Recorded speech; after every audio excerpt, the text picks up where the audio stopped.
ආයිබෝවන් සුබ දවසක්. Cricket from SL YouTube නාලිකාවට ඔබ සාදරයෙන් පිළිගන්නවා. ඉතින් අද කතා කරන්න හිතුවේ ශ්‍රී ලංකා කණ්ඩායමේ 2026ට තියෙන තරඟාවලි පිළිබඳවයි. ඉතින් ශ්‍රී ලංකා කණ්ඩායමට තරඟාවලි 10කට ආසන්න ප්‍රමාණයක් තියෙනවා 2026 වර්ෂයේදී. එහිදී අභියෝගාත්මක කණ්ඩායම් අපි කිව්වොත් ඉන්දියාව, එංගලන්තය වගේ අභියෝගාත්මක කණ්ඩායම් මුණ ගැසීමට සිදුවෙනවා ශ්‍රී ලංකා කණ්ඩායමට 2026 වර්ෂයේදී. ඉතින් වැඩි කතා නැතුව අපි කෙලින්ම වීඩියෝ එකට යන්. අපිට 2026 වර්ෂයේදී මුලින්ම මුණ ගැසීමට සිදුවන කණ්ඩායම තමයි පාකිස්තානය. ඉතින් 2026 ජනවාරි 7 වෙනිදා තමයි මේ පාකිස්තාන තරඟාවලිය ආරම්භ වෙන්නේ. 2020 තරඟ 3ක් මේ තරඟාවලිය සඳහා ඇතුළත් වෙනවා. මෙහි කාලසටහන දැනට නිකුත් කරලා තියෙන්නේ. ඉතින් පළමු 2020 තරඟේ ජනවාරි 7 වෙනිදා, දෙවැනි 2020 තරඟේ ජනවාරි 9 වෙනිදා සහ අවසාන 2020 තරඟය ජනවාරි 11 වෙනිදා යෙදී තිබෙනවා. මෙම තරඟ තුනම පැවැත්වෙන්නේ රංගිරි දඹුලු ක්‍රිකට් ක්‍රීඩාංගණයේ. ඉතින් මෙම තරඟාවලිය පිළිබඳ නවතම ඉදිරි තොරතුරු ඔබ සමග ගෙනීමට අපේක්ෂාවෙන් සිටිනවා. පාකිස්තාන තරඟාවලියෙන් අනතුරුව එංගලන්ත කණ්ඩායම ශ්‍රී ලංකාවට පැමිණීමට නියමිතයි. මෙහිදී එක්දින තරඟ 3ක් සහ 2020 තරඟ 3ක් ක්‍රීඩා කිරීමට අපේක්ෂා කරනවා. මෙහි පළමු එක්දින තරඟය ජනවාරි 22 වෙනිදා ක්‍රීඩා කිරීමට අපේක්ෂා කරනවා. දෙවන එක්දින තරඟය ජනවාරි 24 වෙනිදා ක්‍රීඩා කිරීමට සැලසුම් කර තිබෙනවා. දෙවන සහ අවසාන එක්දින තරඟය ජනවාරි 27 වෙනිදා ක්‍රීඩා කිරීමට නියමිතයි. මෙම එක්දින තරඟාවලියේ සියලුම තරඟ පැවැත්වෙන්නේ කොළඹ ආර් ප්‍රේමදාස ක්‍රිකට් ක්‍රීඩාංගණයේ. මෙම තරඟාවලියේ මෙම 2020 තරඟාවලිය ජනවාරි 30 වෙනිදා ආරම්භ වෙනවා.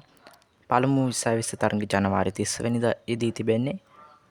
දෙවන 2020 තරඟය පෙබරවාරි 1 වෙනිදා. තෙවන 2020 තරඟය පෙබරවාරි 3 වෙනිදා යෙදී තිබෙනවා. මෙම 2020 තරඟ තුන පැවැත්වෙන්නේ නුවර පල්ලිකලේ ජාත්‍යන්තර ක්‍රිකට් ක්‍රීඩාංගණයේ.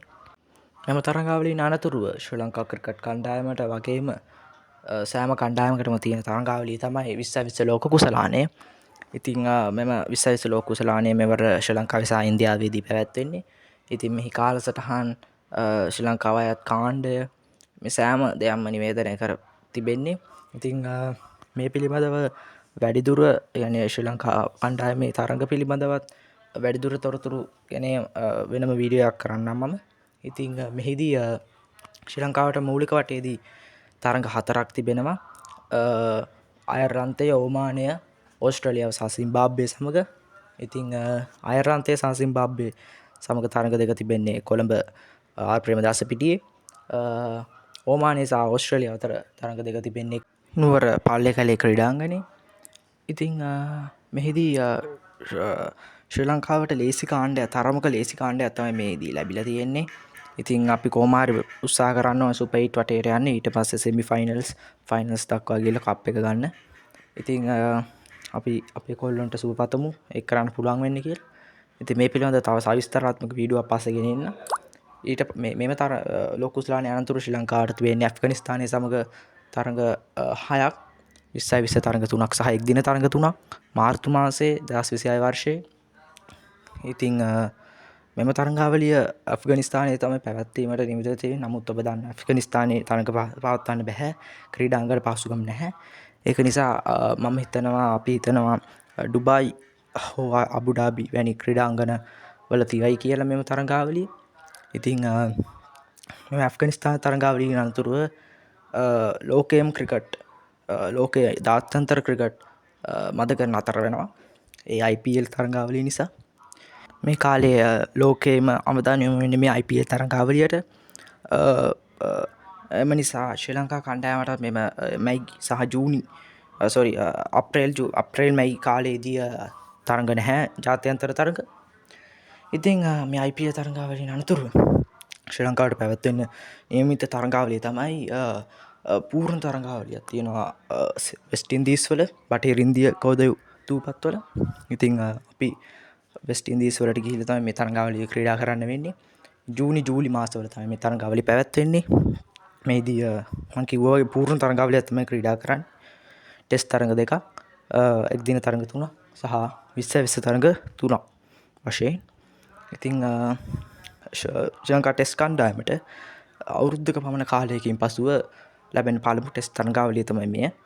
ඉතින් මේකට මේ ලෝක ටෙස්ට් ශූරතාවලියේ වැදගත් තරඟ 2ක් තමයි මේ වෙස්ට් ඉන්දීස් සමග පැවැත්වෙන්නේ.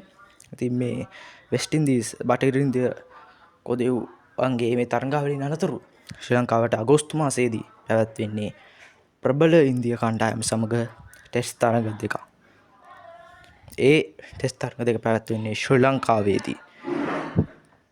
ඉතින් ලෝක ටෙස්ට් ශූරතාවයට අදාළ ප්‍රබල තරඟාවලි 2ක් තමයි මේ පැවැත්වෙන්නේ. ඉතින් මේ ඉන්දියා තරඟාවලිය අතිශය ප්‍රබල වෙයි ශ්‍රී ලංකා කණ්ඩායමට. ඉතින් අතිශය අමාරු වේදී ජයග්‍රහණය කරන්න. ඉතින් මෙම ඉන්දියා තරඟාවලියෙන් අනතුරුව තවත් ප්‍රබල තරඟාවලියක් තමයි තිබෙන්නේ. එක දිගට ප්‍රබල තරඟාවලි රාශියක් තියෙනවා 2020 වර්ෂයේ.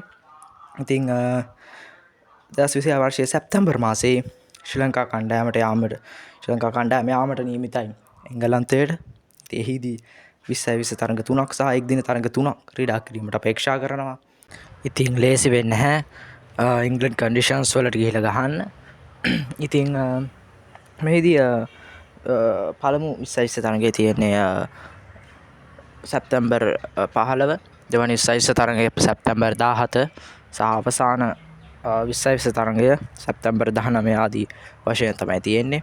ඉතින් එක්දින තරඟය ගත්තොත් එක්දින තරඟාවලියේ පළමු තරඟය තියෙන්නේ සැප්තැම්බර් 22, දෙවන තරඟය සැප්තැම්බර් 24 සහ දෙවන එක්දින තරඟය සැප්තැම්බර් මාස 27 වෙනිදා තමයි යෙදී තිබෙන්නේ. ඉතින් සීමිත පන්දු වාර තරඟාවලියක් ක්‍රීඩා කිරීම සඳහා එංගලන්තයට අන්තිමට මට මතක හැටියට අපි ගියේ 2021 හෝ 20 මට මතක හැටියට. ඉතින් බොහෝ කාලයකට පස්සේ තමයි එංගලන්තයට ගිහිල්ලා සීමිත පන්දු වාර තරඟාවලියක් ක්‍රීඩා කරන්නේ. අපි ටෙස්ට් තරඟාවලියක් නම් ගිය අවුරුද්දේ ක්‍රීඩා කරා. ඒකෙදී සෑමීකටපත් වෙන්න පුළුවන් දස්කම් ප්‍රමාණයක් අපේ ක්‍රීඩකයෝ දැක්වුවා තරඟයක් ජයග්‍රහණය කරලා ආවේ. ඉතින් බලමු මොකද්ද වෙන්නේ කියලා. ඉතින් අපිට ඊළඟට නොවැම්බර් මාසයේදී තියෙන්නේ පාකිස්තානයත් සමග ටෙස්ට් තරඟ 2ක් පාකිස්තානයට ගිහිල්ලා ගහන්න තියෙන්නේ. ඉතින් දැන් අපි ගත්තොත් පාකිස්තානය සමග විශාල තරඟාවලි ප්‍රමාණයක් තියෙනවා. අපි ගිහිල්ලා 2025 වර්ෂයේ අපි ගිහිල්ලා එක්දින තරඟාවලියක් ගැහුවා. ඊට පස්සේ තුන්කොන් තරඟාවලියක් ගැහුවා. දැන් එළඹෙන ජනවාරි මාසයේ පාකිස්තානය ලංකාවට ඇවිල්ලා 20 තරඟාවලියක් ක්‍රීඩා කරනවා. ඊට පස්සේ දැන් 2026 වර්ෂයේ නොවැම්බර් මාසයේදී ටෙස්ට් තරඟාවලිය සඳහා ශ්‍රී ලංකා කණ්ඩායම පාකිස්තානය යාමට නියමිතයි. ඉතින් මේකත් ලෝක ටෙස්ට් ශූරතාවයේ තිබෙන වැදගත් තරඟාවලියක්. ඉතින් මේ අපි ගත්තොත් බටහිර ඉන්දිය කොදෙව්, ඉන්දියාව, පාකිස්තානය මෙන්න මේ කණ්ඩායම් තුනත් එක්ක තමයි මේ 2020 වර්ෂයේ අපිට ටෙස්ට් තරඟ ක්‍රීඩා කරන්න තියෙන්නේ දෙක බැගින්. ඉතින් අභියෝගාත්මක වර්ෂයක්. මම ඒක මුලින්ම වීඩියෝ පටන් ගද්දිත් කිව්වේ අභියෝගාත්මක වර්ෂයක් තියෙන්නේ. ඉතින් පාකිස්තාන තරඟාවලිය ඉවරනාට පස්සේ අපිට තියෙන ඉන්දිය තරඟාවලිය. ඉන්දිය තරඟාවලිය කියන්නේ අපි ඉන්දියාවට ගිහිල්ලා දෙසැම්බර් මාසේ එක්දින තරඟ 3ක් සහ 20 තරඟ 3ක් ක්‍රීඩා කිරීමට අපේක්ෂා වෙනවා. ඉතින් එංගලන්තයේ දෙපාරක් අපිට මේ වර්ෂයේදී හම්බ වෙනවා. එංගලන්තයේ දෙපාරක් හම්බ වෙනවා. පාකිස්තානයේ දෙපාරක් හම්බ වෙනවා. ඉතින් අති ප්‍රබල කණ්ඩායම් ලෝක කුසානයක් තියෙනවා මේ අවුරුද්දේ. ඉතින් අති ප්‍රබල කණ්ඩායම් සමග තමයි ගැටෙන්න තියෙන්නේ මේ වර්ෂය තුල. ඉතින් කොහොම 2027 වර්ෂයේ මුලට ගියොත් අපිට නවසීලන්තයට ගිහිල්ලා පූර්ණ තරඟාවලියක් ක්‍රීඩා කරන්න තියෙනවා. ඊට පස්සේ සවුත් අප්‍රිකා, දකුණු අප්‍රිකානු කණ්ඩායම ශ්‍රී ලංකාවට පැමිණියට නියමිතයි ටෙස්ට් තරඟ 2ක් ක්‍රීඩා කරන්න. ඉතින් මම ඉස්සෙල්ලා කිව්වා වගේ පට්ටම අමාරු ටෙස්ට් සයිකල් එකක් මේක වර්ල්ඩ් ටෙස්ට් චැම්පියන්ෂිප් එකේ. ඉතින් ප්‍රබල තරඟාව රැසක් තියෙනවා. ඉතින් අපි බලමු මොකද්ද වෙන්නේ කියලා. පාකිස්තාන තරඟාවලිය අපිට ඊළඟට එන තියෙන්නේ. ඉතින් ඒ පිළිබඳව සජීව විකාශයන් සහ ආදී සවිස්තරාත්මක තොරතුරු ඔබට ගෙනීමට අපේක්ෂා කරනවා.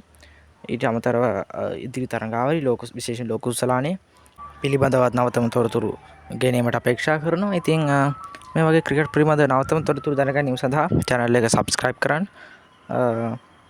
අදට වීඩියෝ එක සමාප්තයි. ගිහිල්ලා එන්න. Thank you.